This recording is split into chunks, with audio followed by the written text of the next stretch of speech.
A preacher bought a parrot from a sailor, and the parrot had a foul mouth. It was embarrassing. A lady in his church had a parrot too, so she came up with a solution. Put yours in my cage with my parrot. My parrot is a Christian parrot. All it says is, let's pray. The pastor agreed, and when they put the parrots together in the same cage, the cussing parrot said, "Hi, babe, how about a kiss?" The praying parrot went crazy, hopped around, and chirped, "My prayers have been answered." Ha! Prayer. I don't know what you're praying for these days, but I hope you won't stop. When I was a kid, I didn't have much use for prayer. My mother taught me to pray if I should die before I wake, and I'm thinking, hey, I'm 4. What am I gonna die of? A heart attack? Kidney failure? Stress? Ulcers? Hardening of the arteries? Osteoporosis?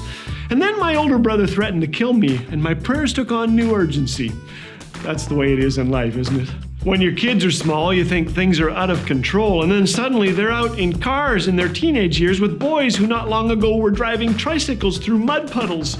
And boy, do you pray. God is not a vending machine, of course. We don't pop in prayers, push the right buttons, and get what we want. But the Bible invites us to talk with God. Jesus did. All the great Bible characters did. We're told to pray for our leaders, our daily bread, our salvation, our needs, and the needs of others. But let's be honest. Sometimes we wonder, is God listening? Often at night, I lie awake worrying. I hope you don't, but sometimes I do. And things change as you get older, and it seems you have more to worry about. Your kids are having kids of their own. Good grief, times change. Turning on the news doesn't help. But sometimes a story does. A story of answered prayer. Here is one of my favorites. I think even the most skeptical will at least find it amusing. Years ago, we journeyed to Iowa, where I spoke at a camp. The director, Earl Taylor, and his wife Dee Dee told us a little bit about what was going on at the camp. Hidden Acres is located on 660 acres in central Iowa. The place was busting at the seams, and with all the growth, they needed money to build a sewer so that frightened campers wouldn't have to hike past bears and wolves to use the facilities in the middle of the night. The staff prayed often, but they needed a ton of money, and it seemed impossible. One day, a semi-truck crawled up the gravel road and a gentleman climbed out. "Mind if I park my rig here?" he asked, and Earl said sure. The guy had more questions. "We're filming a little movie here, and there are more of us. Trailers, equipment, can we land a helicopter here? Is that okay?"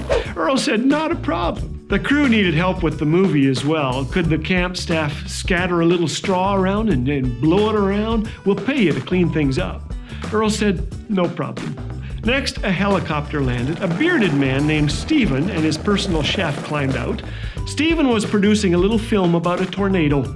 The crew called him Mr. Spielberg. Warner Brothers stayed 36 hours on the property filming an old movie called Twister. And before the trucks and the helicopters departed, Earl was handed a check, one that made his mouth drop open and hang there a while. It was for the exact amount that they'd been praying for. I don't know about you, but I need a reminder today that God knows what He's up to. He cares. That as Romans 8 teaches us, He causes everything to work together for the good of those who love God and are called according to His purpose for them.